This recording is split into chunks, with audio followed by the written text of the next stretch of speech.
Hi hello ನಮಸ್ತೆ ಎಲ್ಲರಿಗೂ ಸ್ವಾಗತ ಮತ್ತೊಮ್ಮೆ ನಮ್ಮ ಚಾನಲ್ಗೆ.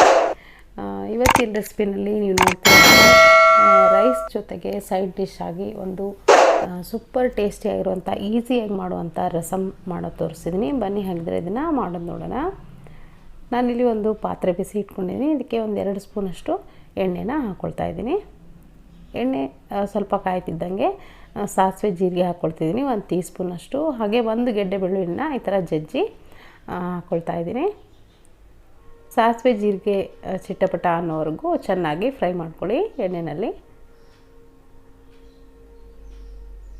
ಹಾಗೆಯೇ ಒಂದು 2 ರಿಂದ 3 ಒಣಮೆಣಸಿನ್ಕಾಯನ್ನು ಈ ಥರ ಕಟ್ ಮಾಡ್ಕೊಂಡು ಹಾಕ್ಕೊಳ್ತಾ ಇದ್ದೀನಿ. ಜೊತೆಗೆ ಕರಿಬೇವಿನ ಸೊಪ್ಪು ಕೂಡ ಹಾಕ್ಕೊಳ್ತಾ ಇದ್ದೀನಿ.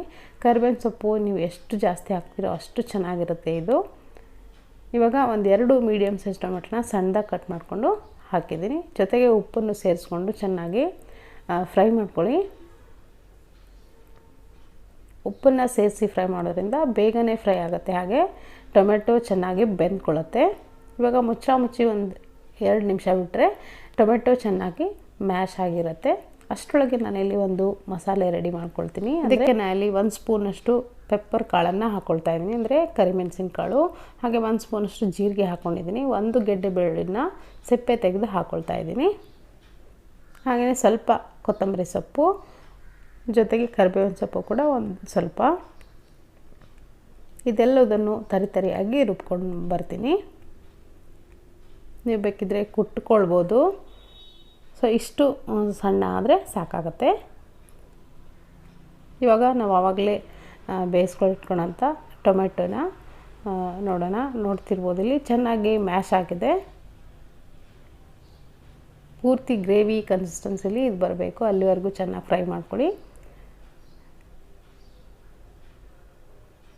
ನೀವು ನೋಡ್ತಿರ್ಬೋದು ಟೊಮೆಟೊ ಎಲ್ಲ ಮ್ಯಾಶ್ ಆಗಿದೆ. ಇವಾಗ ಈ ಟೈಮ್ನಲ್ಲಿ ನಾನಲ್ಲಿ 1 ನಿಂಬೆಹಣ್ಣು ಗಾತ್ರದ ಹುಣಸೆಹಣ್ಣನ್ನು ನೆನೆಸಿ ಹಾಕ್ಕೊಳ್ತಾ ಇದ್ದೀನಿ.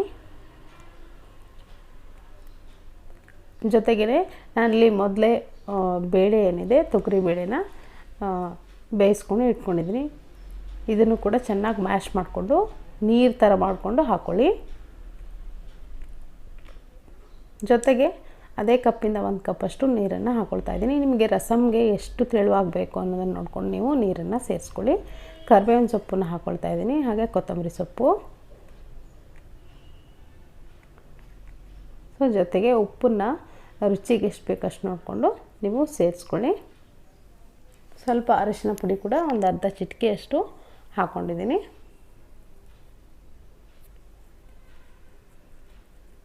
ಇದನ್ನು ಚೆನ್ನಾಗಿ ಮಿಕ್ಸ್ ಮಾಡ್ಕೊಳ್ಳಿ. ಯಾವುದೇ ಅಡುಗೆಗಾಗಲಿ ಅರಿಶಿನವನ್ನು ಯಥೇಚ್ಛವಾಗಿ ಬಳಸೋದ್ರಿಂದ ತುಂಬ ಆರೋಗ್ಯಕ್ಕೆ ಒಳ್ಳೆಯದು. ಅರಿಶಿನದಲ್ಲಿ ತುಂಬಾ ಔಷಧಿ ಗುಣ ಇದೆ ಅಂತ ಹೇಳ್ಬೋದು.